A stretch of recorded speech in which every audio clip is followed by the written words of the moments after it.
Hello students, আমি Moumita ma'am. আশা করি তোমরা সকলে খুব ভালো আছো। Welcome back to our channel. Students, আজকে আমি তোমাদের সেকেন্ড সেমিস্টার মাইনর ইংলিশ থেকে যে লিটারারি টার্মস শুরু করেছিলাম, সেখান থেকে আজকে তোমাদের আমি নেক্সট টার্মটা, যেটা হচ্ছে ব্যালেট, 4 নম্বর হবে এটা আমাদের ক্লাস লিটারারি টার্মসের। তো সেই 4 নম্বরে তোমাদের টপিক হচ্ছে ব্যালেট। তো ব্যালেটের ওপরে ক্লাসটি নেব, ঠিক আছে? তোমরা ক্লাসটি কিন্তু মন দিয়ে শুনবে এবং স্কিপ না করে পুরোটা কিন্তু দেখবে আশা করছি। তো ক্লাসটি শুরু করার আগে বলে রাখি যে আমাদের কিন্তু অনলাইন ক্লাস এখনো চলছে। তোমরা যারা ভাবছো যে আমাদের কাছে অনলাইনে অ্যাডমিশন নেবে, তারা আমাদের হেল্পলাইন নাম্বারে যোগাযোগ করতে পারো।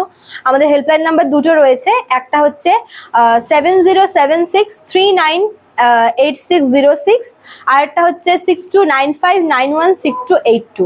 তোমরা এই দুটো নাম্বারের যে কোনো একটি নাম্বারে যোগাযোগ করে আমাদের সঙ্গে যুক্ত হয়ে যেতে পারো। এবং আমাদের কোর্স ফি রয়েছে হচ্ছে 999 টাকার, ঠিক আছে?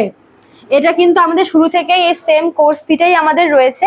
তোমরা এখন অ্যাডমিশন নিলেও কিন্তু এটাই তোমাদের পে করতে হবে এবং তোমরা লাস্ট 6 মান্থসের নোটস কিন্তু একেবারেই পেয়ে যাবে, সেই সঙ্গে তোমরা সাজেশনও পেয়ে যাবে, ঠিক আছে? চলো দেরি না করে শুরু করে দিই আজকের ক্লাসটি।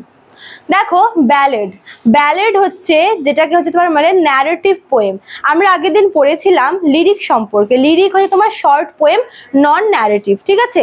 বাট ব্যালেড হচ্ছে ন্যারেটিভ, যেখানে অনেক কিছু বিশ্লেষণ করা থাকে, অনেক কিছু অ্যানালাইজ করা থাকে, ঠিক আছে? এটা বেসিক্যালি তোমার হচ্ছে একটা পোয়েম ফর্ম, আর এটা হচ্ছে একটু শর্ট হয় বাট ন্যারেটিভ হয়। মানে এখানে অনেক কিছু, সেটা মনে করো যে কোনো একটা গল্প, কোনো ইনসিডেন্ট, ইভেন্টস, এগুলোকে খুব সুন্দর করে এবং ব্রিফ, মানে ঠিক ব্রিফ না, ন্যারেটিভ ভাবে এটাকে আর কি হচ্ছে এক্সপ্রেস করা হয়ে থাকে, ঠিক আছে?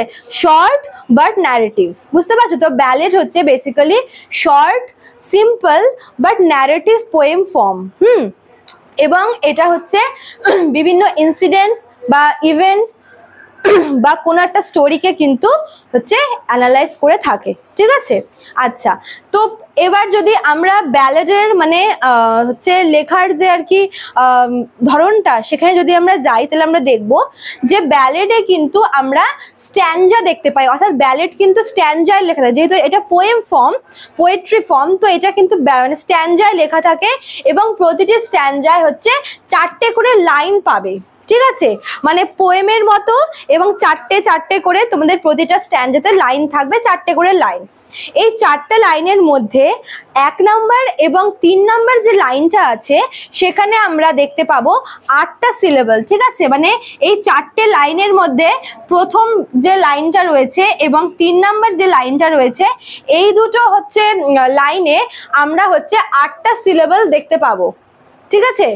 আর সেকেন্ড আর যে 4 নাম্বার, মানে 2 নাম্বার আর 4 নাম্বার যে লাইনটা আছে, এই দুটোতে আমরা হচ্ছে 6টা সিলেবল দেখতে পাবো। মানে এটা হচ্ছে তোমার প্যাটার্ন। মেনলি এই ব্যালাডের যে প্যাটার্নটা, সেটা হচ্ছে এরকম, ঠিক আছে? আর ব্যালাড নর্মালি হচ্ছে আইএমবিক প্যান্টামিটারে লেখা থাকে। আইএমবিক মিটারই বলতে পারো, প্যান্টামিটার ঠিক না, প্যান্টামিটার তো 5টা হচ্ছে, ওই আইএমবিক মিটারে লেখা থাকে। এবং 4টে করে লাইন থাকে। প্রথম লাইনের সঙ্গে 3 নাম্বার লাইনের আমরা মিল পাই এবং এই 2 লাইনে কিন্তু আমরা 8টা সিলেবল দেখতে পাই। আর দ্বিতীয় লাইনের সঙ্গে আমরা চতুর্থ লাইনের মিল পাই এবং এই দুটো লাইনে আমরা হচ্ছে 6টা সিলেবল দেখতে পাই, ঠিক আছে? তো এভাবে বেসিক্যালি ব্যালেডটা লেখা হয়ে থাকে। তো এটাই হচ্ছে তোমাদের ছিল ব্যালেডের ওপরে ক্লাস। আশা করি তোমরা বুঝতে পেরেছো।